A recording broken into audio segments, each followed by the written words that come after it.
নমস্কার, শুভ সন্ধ্যা। শাশ্বতী সিনাটক্সে আপনাদের সবাইকে স্বাগত। কীর্তিহাটের কর্চার তৃতীয় খণ্ড আপনারা শুনছেন তারাশঙ্কর বন্দ্যোপাধ্যায়ের লেখা। শুরু করি।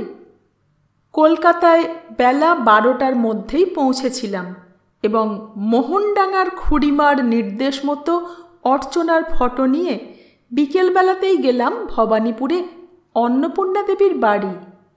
বাড়িটা নিশ্চয় চেনা বাড়ি। এককালে অ্যাডভোকেট বি.এন. মুখার্জি ছিলেন কলকাতার একটা মস্ত নাম। যত বড় উকিল তত ছিল দয়া।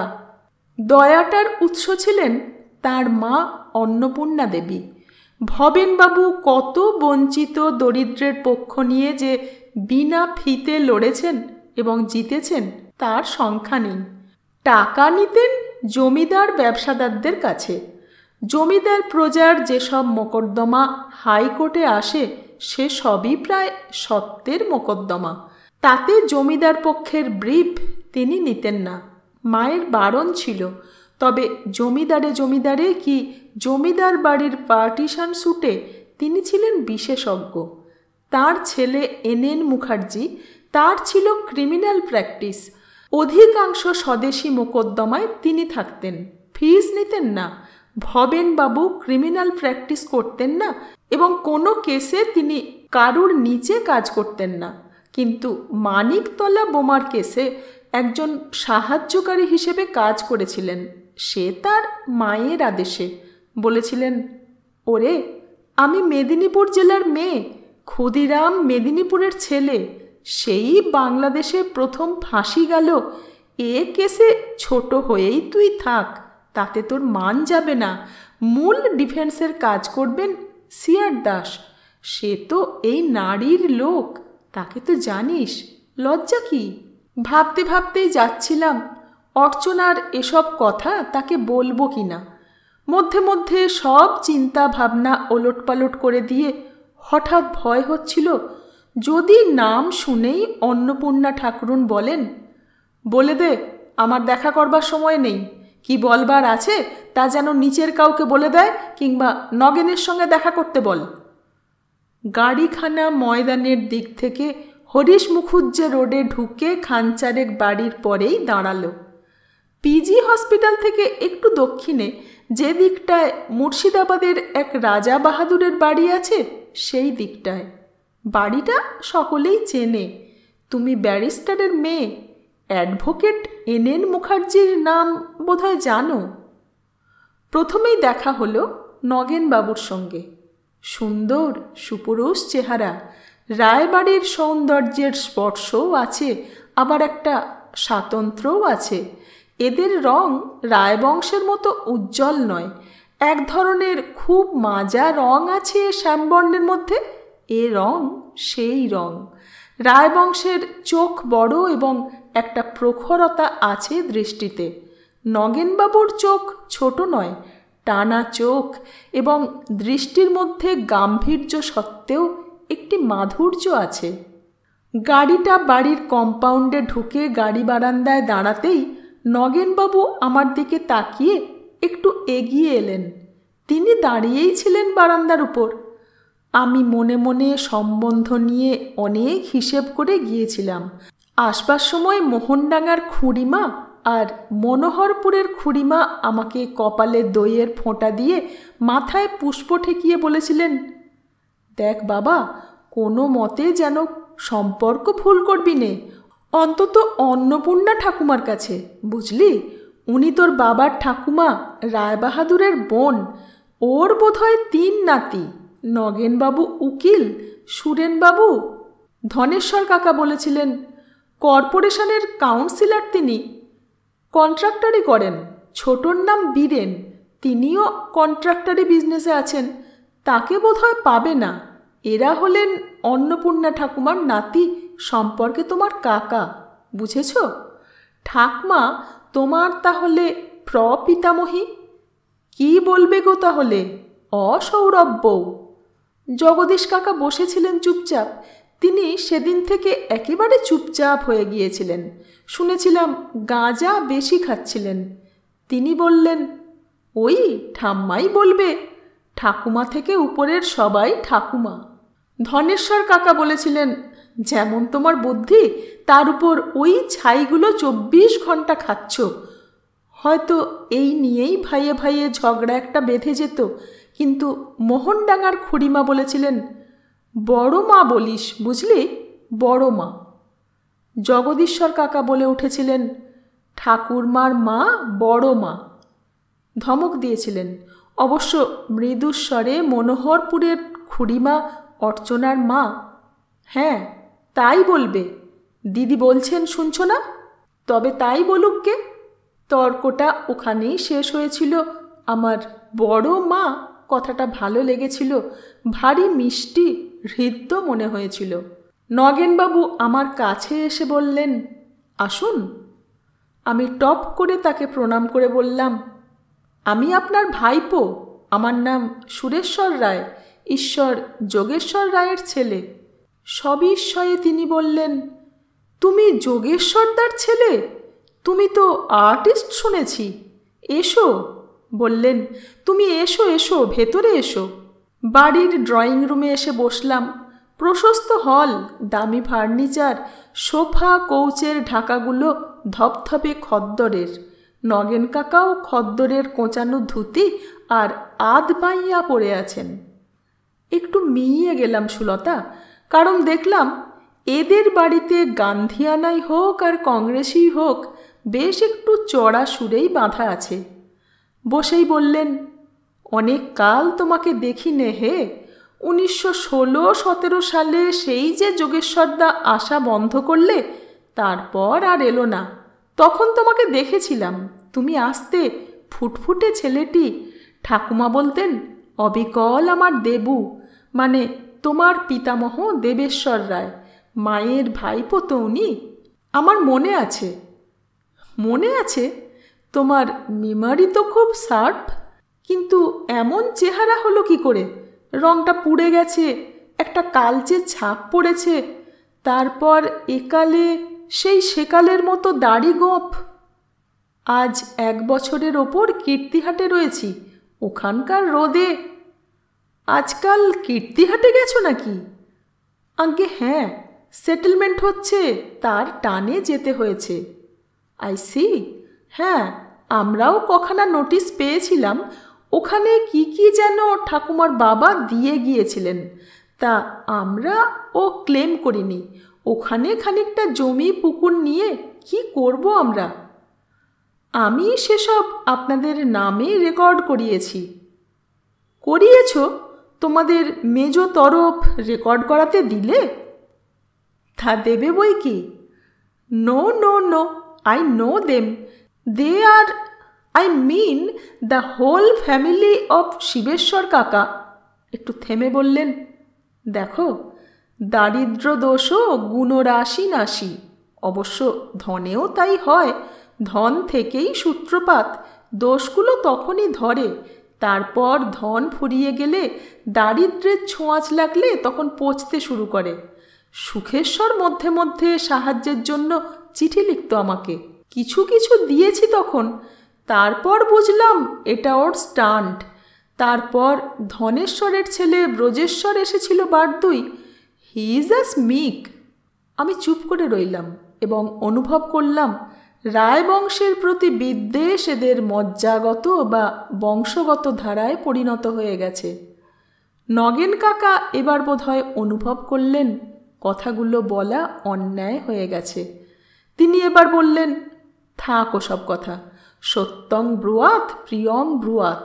অপ্রিয় সত্য সত্য হলেও না বলাই ভালো। এখন কি খবর বলো, সব ভালো তো? বললাম, ভালো নয়, অনেক ঝড়ঝাপটা বয়ে গেল। কি মামলা মোকদ্দমা? হ্যাঁ, তবে বিষয় সম্পত্তি নিয়ে নয়। মেদিনীপুরের কাণ্ড তো সব জানেন, পর পর 3-3টে ম্যাজিস্ট্রেট মার্ডার হলো। খুব জানি। মেদিনীপুর ওয়েস্ট বেঙ্গলে রাজস্থানের চিতোর। বাংলাদেশে ভারতবর্ষের স্বাধীনতা যুদ্ধের প্রথম বলি 16 বছরের ক্ষুদিরাম। 1921 সাল থেকে সারা বাংলায় ইউনিয়ন বোর্ড হলেও মেদিনীপুর হতে দেয়নি। কীর্তিহাটে সুখেশ্বর ইউনিয়ন বোর্ড করেছিল।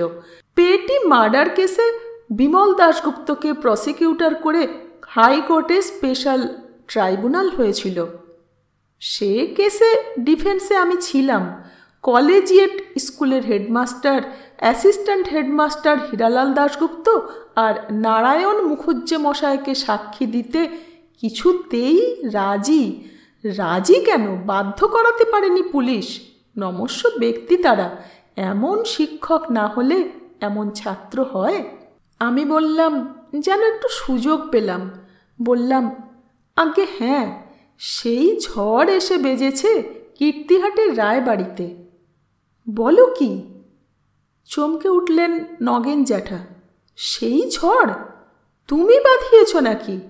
বিদায় সত্যাগ্রহের প্রায়শ্চিত্ত? হাসলেন, তারপর বললেন, কি করেছ? টাকা কড়ি দিয়েছ? সেটা জেনেছে পুলিশ? না আরও কিছু? কংগ্রেস ফ্ল্যাগ ট্যাগ তুলেছ? মিটিং টিটিংয়ে প্রিজাইড করেছ? বললাম, না, তার থেকে অনেক বেশি।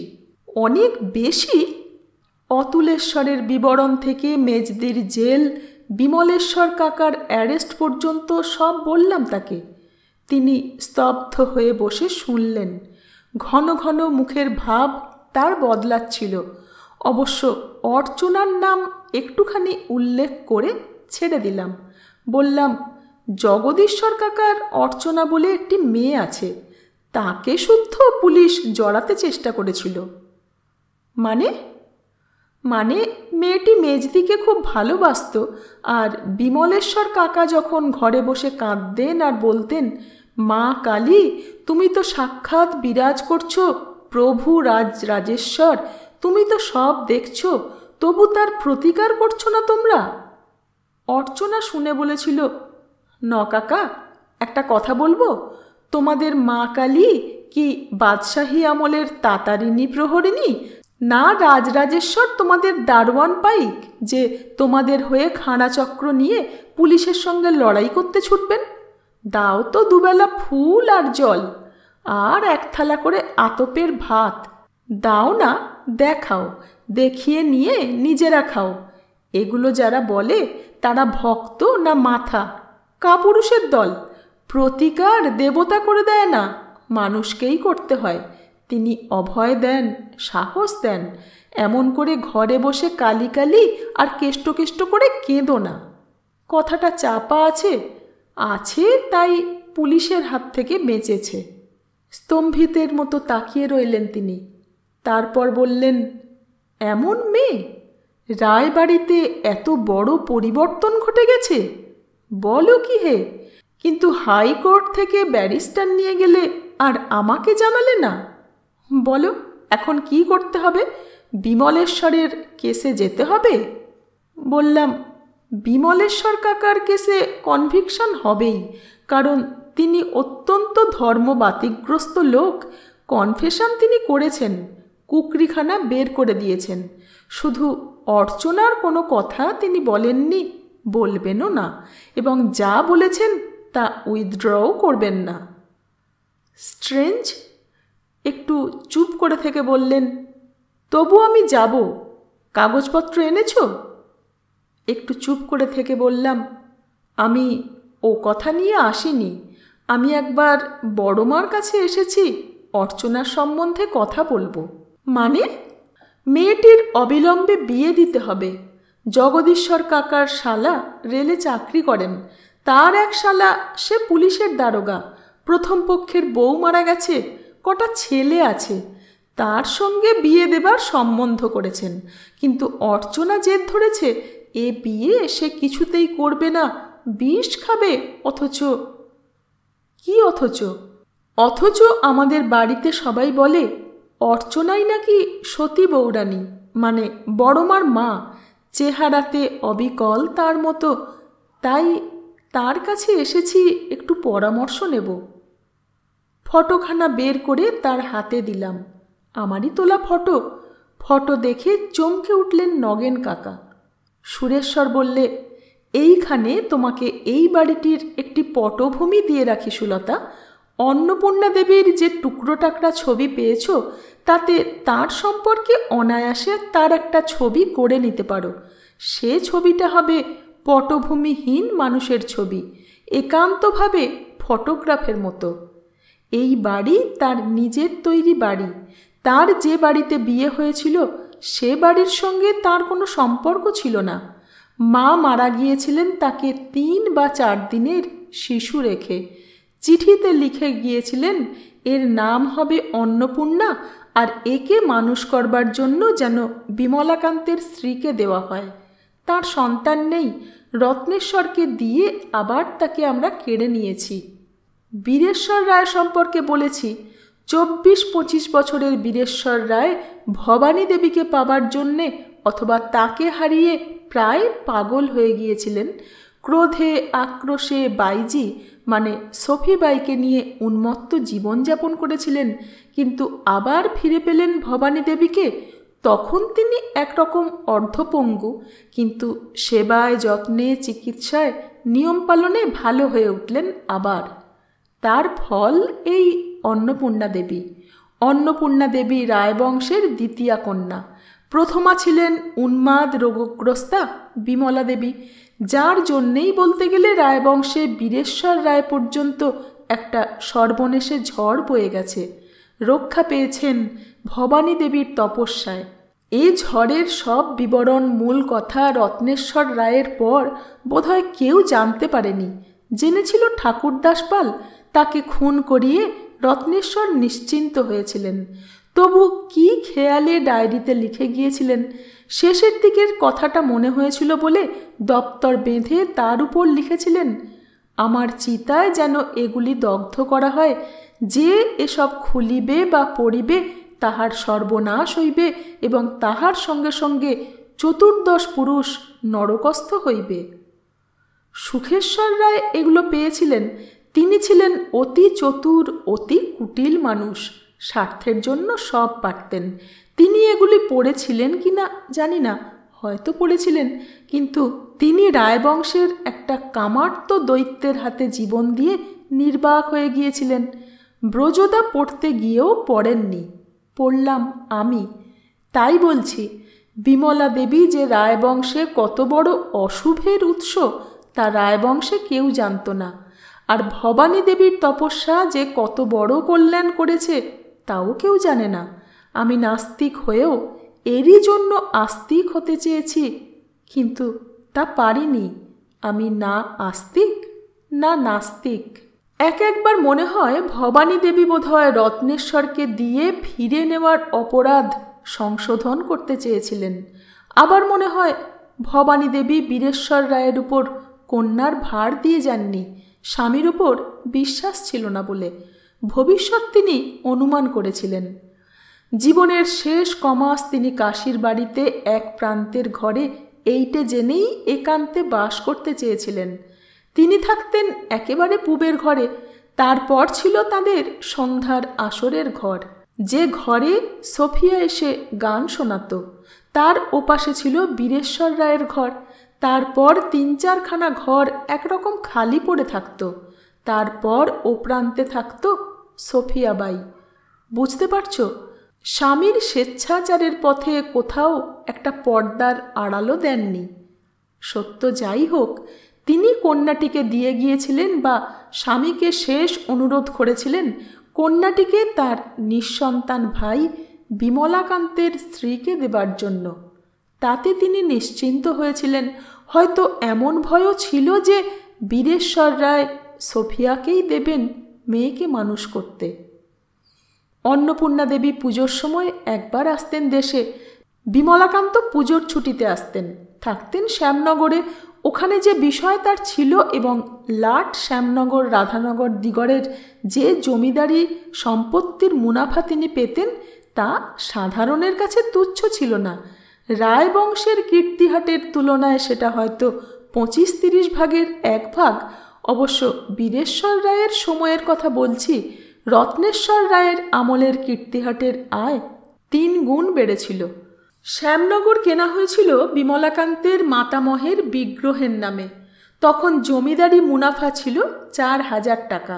বিমলাকান্তকে জমিদারি সত্ত্ব দিয়ে রত্নেশ্বর রায় সম্পত্তিটি পত্তনি নিতে ভোলেননি। একটু থেমে হেসে সুরেশ্বর বললে, রত্নেশ্বর রায় এই 4,000 মুনাফা বিমলাকান্তকে দিয়ে শ্যামনগরের জমির উপর দুবার বৃদ্ধি করে নিজের মুনাফা করেছিলেন 9,000 টাকা।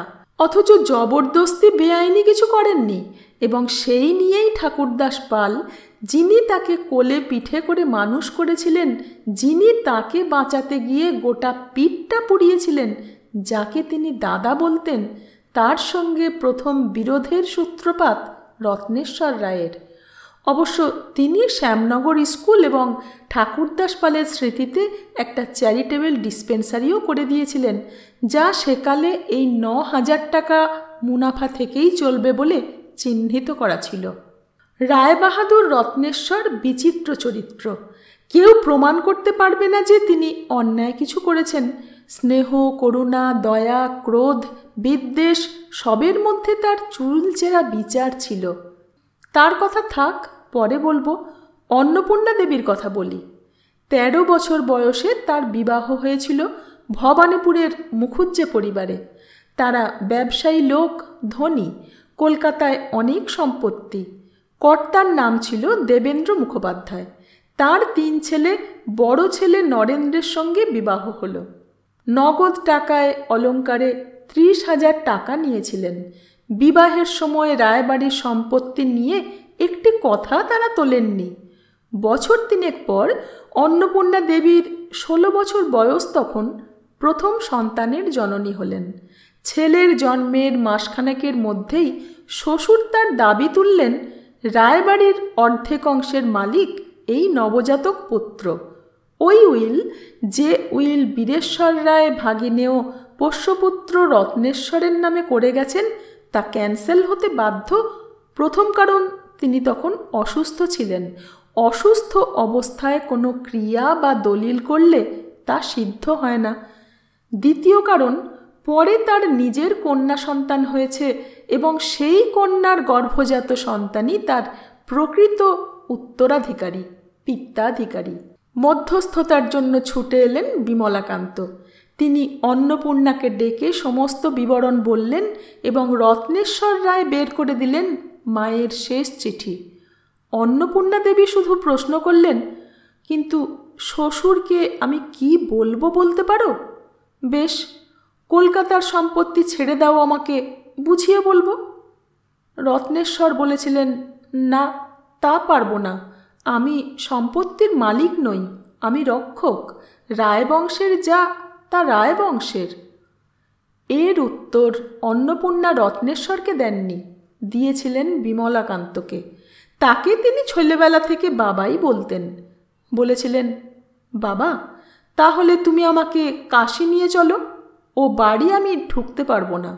বিমলাকান্ত তাকে বুঝিয়ে নিয়ে গিয়েছিলেন দেবেন মুখুজ্জের কাছে এবং নগদ 1 লক্ষ টাকা দিয়ে মিটমাট করতে চেয়েছিলেন।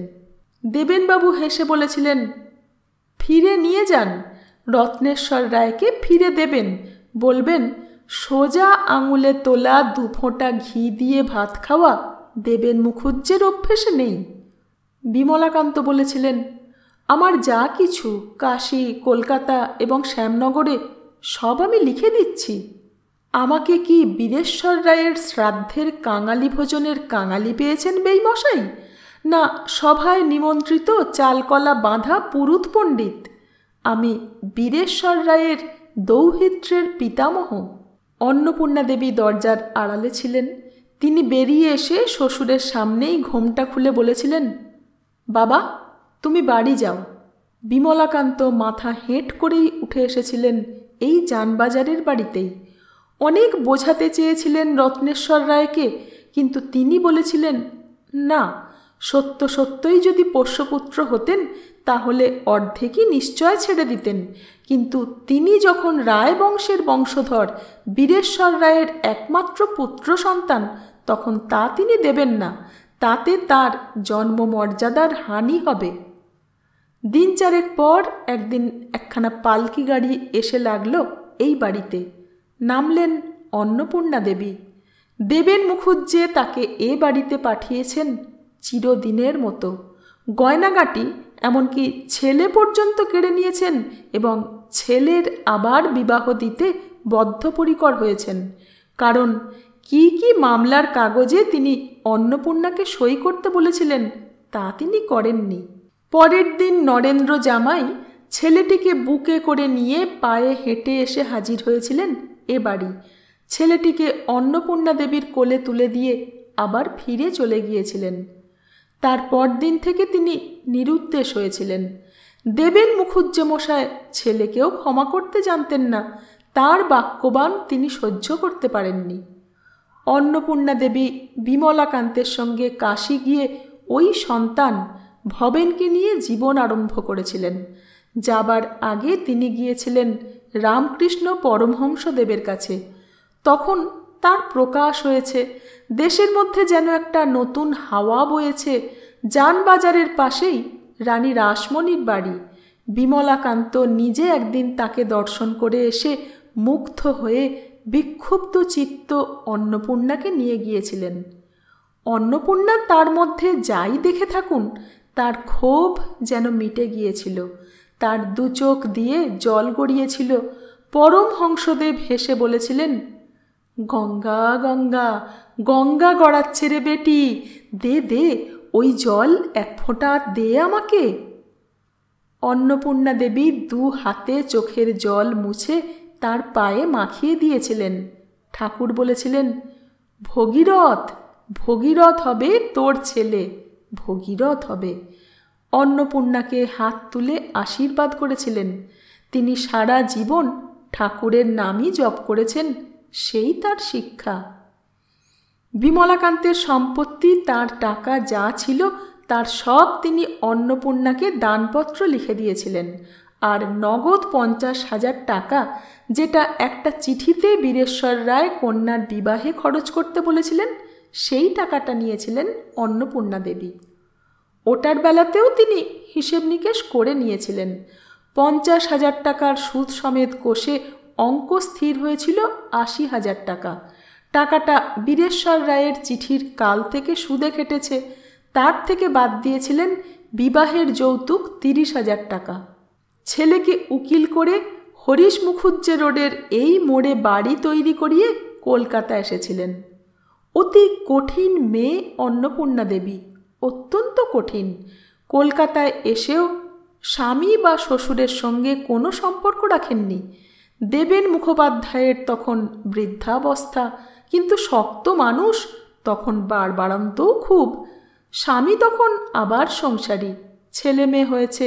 এদিকে বিমলাকান্তের মিতব্যয়িতা এবং হিসাব করে টাকা খাটানোর গুণে নগদ টাকা সুদে আসলে বেড়ে 1.5 লক্ষে গিয়ে পৌঁছেছে। দেবেন মুখুজ্জের কানে কথাটা গিয়ে পৌঁছেছিল। তিনি একটা খবর পাঠিয়েছিলেন নাতির কাছে, একবার আসবে, দেখা করে যাবে।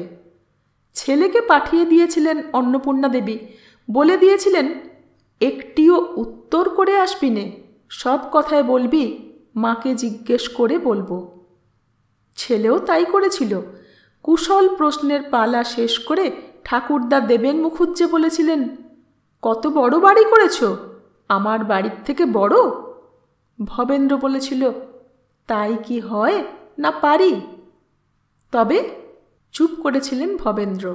ঠাকুরদা বলেছিলেন, এ বাড়িতে তোমার ঠাঁই হতো না, প্র্যাকটিস চলতো না? এতেও চুপ করেছিলেন ভবেন্দ্র। দেবেন মুখুজ্জে বলেছিলেন, যা হয়ে গেছে গেছে, এমন অনেক হয়। আমার যা আছে তা তোমার কীর্তিহাটের পুষ্যিমামার থেকে কম না, এর দাম অনেক। যাও, এ বাড়িতে এসো সব নিয়ে। মস্ত বড় কারবার আমাদের, ল ডিপার্টমেন্ট আছে, তা দেখাশোনা করো, প্র্যাকটিস করো, বুঝলে? ও বাড়ি একটেরে ময়দানের ধারে, ভাড়া দিয়ে দাও, সাহেব টাহেবরা এখুনি নেবে। এবার ভবেন্দ্র বলেছিল, মাকে জিজ্ঞাসা করে বলবো। মাকে? আচ্ছা, তাহলে উত্তর পাঠাতে হবে না, উত্তর জানি আমি। 16 বছরের বউ ঘোমটা কপালে তুলে আমার সামনে এসে বলেছিল, বিমলাকান্তবাবুকে বলেছিল, তুমি উঠে যাও বাবা, আর জিতে সই করাতে পারিনি। আচ্ছা এসো। বাপ কথা অল্পই বলেছিলেন, মন দিয়ে কাজকর্ম করো, আমি আশীর্বাদ করছি। এর 5 বছর পরেই দেবেন মুখুজ্জের বয়স তখন 65। রানীগঞ্জের কয়লাকুঠি কিনে তার সীমানা নিয়ে বেঙ্গল কোল কোম্পানির সঙ্গে ফৌজদারি করে আসামি হয়ে গেলেন। কুঠিতে তিনি উপস্থিত ছিলেন, ফায়ারিংয়ের হুকুম দিয়েছিলেন। বেঙ্গল কোলের 2 জন লোক ছররায় আহত হয়েছিল, একজন মারা গিয়েছিল।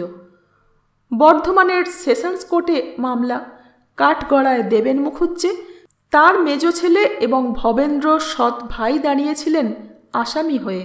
বেঙ্গল কোলের কোম্পানির মালিক ইংরেজ, অঢেল টাকা, রাজার জাতের খাতির তাদের।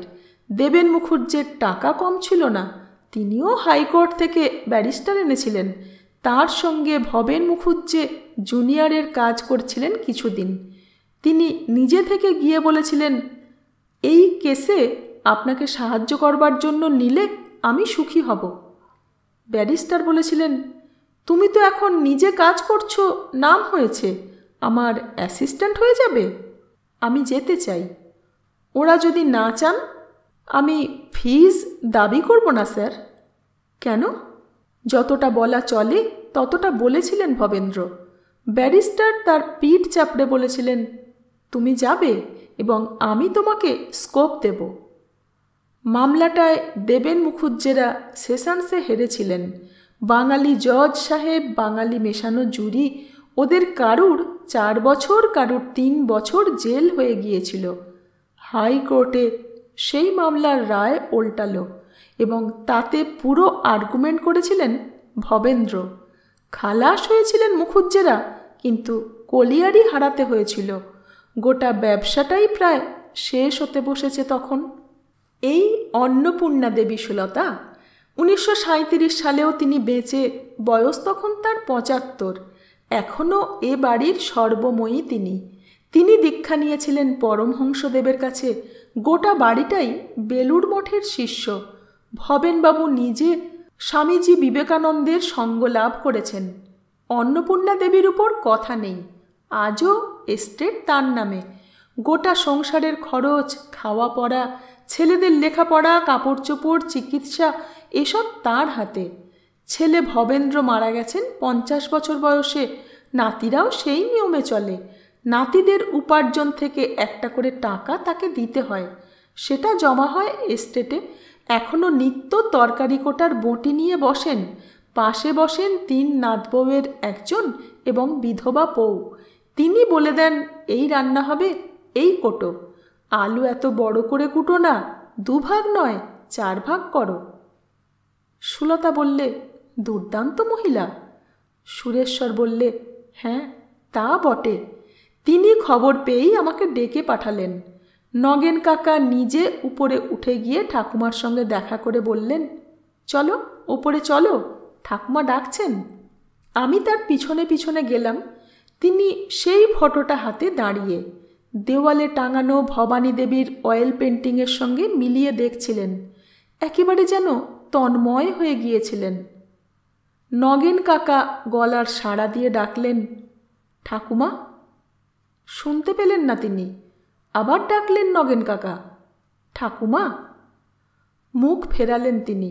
দেখলুম পুরো চশমার অন্তরাল থেকে 2টি জলের ধারা নেমে এসেছে। তিনি কাঁদছেন। সুরেশ্বর বললে, অর্চনার ফটোর সঙ্গে নিজের মায়ের অয়েল পেন্টিংয়ের এমন সাদৃশ্য দেখে এত অভিভূত হয়ে গিয়েছিলেন যে ঘুরে আমাকে দেখে বললেন, এসো। তারপর আবার একবার ছবির সঙ্গে ফটোটা মিলিয়ে দেখে একটা গভীর দীর্ঘ নিঃশ্বাস ফেললেন। তারপর একটু হাসলেন। সে হাসির অর্থ ঠিক বুঝলাম না। শুধু হাসি নয়, ঘাড় নাড়লেন, যেন বললেন, হায় হায়। নাতির দিকে একবার চাইলেন এবং সঙ্গে সঙ্গে বললেন, এই ফটোর সঙ্গে মেয়েকে একবার মিলিয়ে দেখব, বুঝলে বাবা। যদি ঠিক এমনি হয় তবে এ মেয়ে আমি নিলাম। কার মেয়ে বলছো? এমনটা আমি ভাবতে পারিনি, অর্থাৎ এত সহজে এক কথায়। তারপর বললেন, নগেন, আমি তো বললাম তুই। ঠাকমা, আজ এ কথা কেন বলছো? বলছি, তুই হাজার হলেও ছেলের বাপ। বলে আবার একটু হাসলেন। বললেন, দেখ, ভবেনকে বাপের সঙ্গে কোনো সম্পর্ক রাখতে দিইনি, আমিও রাখিনি। কিন্তু ভবেনের বিয়ের সময় তোর মাতামহকে বলেছিলাম তার কাছে যাও, তুই ছেলের বাপ। মনে মনে হবে যে ঠাকুমা বুড়ি মরেও মরে না, ৭২ ধরেছে, একবার আমার মতটাও চাইলে না। তারপর, কার মেয়ে বললে? আমি বললাম, জগদীশ্বর কাকার মেয়ে। জগদীশ্বর? শিবেশ্বরের মেজ ছেলে, যেটা গাঁজা খায়, মদ খায়, একটা বাঘ মেরেছিল, সেইটের? তার মুখ দেখে কথা শুনে ভয় পেয়ে গেলাম। বললাম, আঙ্কে শুনেছি খান, আপনার কাছে কি করে মিথ্যে বলবো? তাহলে তো টাকা পয়সা খরচের ক্ষমতাও তার নেই। বড় মা, আমি একটা কথা বলবো। কি বললি? বড় মা? যোগেশ্বর সাহেবের ছেলে হয়ে শিখলি কি করে রে? হ্যাঁ, কে শিখিয়েছিল? মা? তা তোর মায়ের শ্রাদ্ধের সময় একবার খবর দিলি না তুই, হরামজাদা? চুপ করে রইলাম, কিন্তু ভারী মিষ্টি লাগছিল। বললেন, বল, কি বলবি?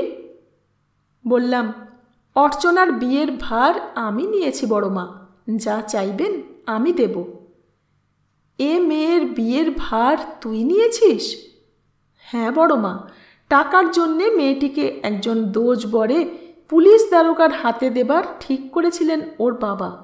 আমাকে মেজ ঠাকুমা জেলে যাবার আগে বলে গিয়েছিলেন, তুই ওর বিয়ের ভারটা নিস, ভালো ঘর বর দেখে বিয়ে দিস। মেজ বৌমা মানে শিবেশ্বরের তৃতীয় পক্ষের স্ত্রী, যে জেলে গেছে? নগেন কাকা বললেন, হ্যাঁ ঠাকুমা, রায়বাহাদুর রত্নেশ্বর রায়ের কীর্তিহাটের জমিদারি কেল্লার ফাটল দিয়ে দেশের হাওয়া ঢুকেছে। মেদিনীপুর তো, অতুলেশ্বর, শিবেশ্বর কাকার দ্বিতীয় পক্ষের ছোট ছেলে একটা স্বদেশী কেসে ধরা পড়েছে, তার সঙ্গে খুড়িমা গেছেন। ছেলেটিকে তিনি মানুষ করেছিলেন, সে রিভলভার রাখতে দিয়েছিল মাকে। ওরে, আর দুখানা আসন দে তো, দাঁড়িয়ে থেকে কোমর ধরেছে। আমি আসনে বসছি, ওরা তো ওপরে বসবে না। আসনে বসে আমার কাছে সব শুনে বললেন, আশ্চর্য, বংশের প্রায়শ্চিত্ত করলে শিবেশ্বরের এক ছেলে, যার বড় ছেলে মাতাল, মেজোটা গাঁজাল মাতাল, সেজোটা ছিল জোচ্চোর, তার ছোট ছেলে। একটা খবর দিলি নে রে নগেনকে? না ঠাকুমা, ও খুব বড় ব্যারিস্টার দিয়েছিল। তা দিক, তুই যেতিস, আমি খুশি হতাম। আবার একটা দীর্ঘ নিঃশ্বাস ফেলে বলেছিলেন, বস, আমি আসছি। নগেন কাকা বললেন, কাল সকালেই একবার এসো, রথিনের সঙ্গে দেখা করে যাবে, তাকে একবার দেখাও হবে, আলাপ করেও যাবে। তার ঘরে তোমার আঁকা একখানা ছবি আছে, তোমার মায়ের শ্রাদ্ধের পর ছবির এক্সিবিশন করেছিলে, সে দেখতে গিয়েছিল। ইনকগনিটো অবশ্য, আলাপ করেনি, একখানা ছবি সে কিনে এনেছিল। আমি লজ্জিতও হলাম, আবার খুশিও হলাম। ইতিমধ্যে বাড়ির ভিতর দিক থেকে অন্নপূর্ণা দেবীর রূঢ় কণ্ঠস্বর ধ্বনিত হয়ে উঠল, বৌমা, তোমারও কি আক্কেল বুদ্ধি সব গেছে? সব হারিয়েছ? যোগেশ্বরের ছেলে এসেছে, তুমি একবার বের হলে না, এখনো জল খাবার পাঠাওনি? ছি ছি ছি। এই তো যাচ্ছি মা, আমি একা যে বাড়িতে। কেন, নাতবউরা গেল কোথায়? আমার নগেন্দ্রাণী কোথায়? বাড়ির বড় বউ? তারা আজ থিয়েটার দেখতে গেছে মা। থিয়েটার দেখতে? তারপরই বললেন, ও হ্যাঁ, আমাকে বলেছিল বটে। হ্যাঁ বলেছিল, সুরেন নিয়ে গেছে তো। হ্যাঁ, ওই আমার আর সব মনে থাকে না। তা তোমার হলো? এই যে। তারপরই পায়ের শব্দ পেলাম এবং ঘরে এসে ঢুকলেন অন্নপূর্ণা দেবী আর তার বিধবা পুত্রবধূ, সম্পর্কে আমার ঠাকুমা ভবেন্দ্রনাথের স্ত্রী। থান কাপড় পরা, মাথার চুল ছোট করে কাটা, ছোটোখাটো মানুষটি এককালে সুন্দরী ছিলেন। পিছনে ঝি, তার হাতে জলের গ্লাস আমার সামনে নামিয়ে দিয়ে বললেন, ভালো আছো ভাই? আমি সসম্ভ্রমে উঠে তাকে প্রণাম করলাম। তিনি বললেন, চিনতে পারছো আমাকে? বললাম, হ্যাঁ, আপনি আমাকে একটা ভারী সুন্দর পুতুল দিয়েছিলেন, মার্বেলের ভেনাস। সেটা ঠাকমা আমার এখনো আছে। আছে? কি বলেছিলাম বলো তো? বলেছিলেন, এই তোমার মেমবউ। বড়মা বকেছিলেন। কথাটায় বাধা দিলেন অন্নপূর্ণা দেবী। বললেন, থাক। সঙ্গে সঙ্গে আবহাওয়াটা থমথমে হয়ে গেল। আমি ভেবেছিলাম বাবার কথা। ওরা কি ভেবেছিলেন তা বলতে পারবো না, পরে বুঝেছিলাম। তা পরেই বলবো। একটুখানি স্তব্ধতার পর অন্নপূর্ণা দেবী বললেন, রথিনের জন্যে এই মেয়ে আমি নিলাম বৌমা। এতে আর আমি কি বলবো? নগেনও তাই বলেছে। বলবে বই কি, তাছাড়া এ তো দেখছি উনিই একেবারে। হ্যাঁ, তবে বাপ গরিব হয়ে গেছে, তা এ ছোঁড়াটা তো বড়লোকের বেটা, বড়লোক, বলছে টাকা কড়ি ওই দেবে। আগের কাল হলে কান মুলে দিতুম।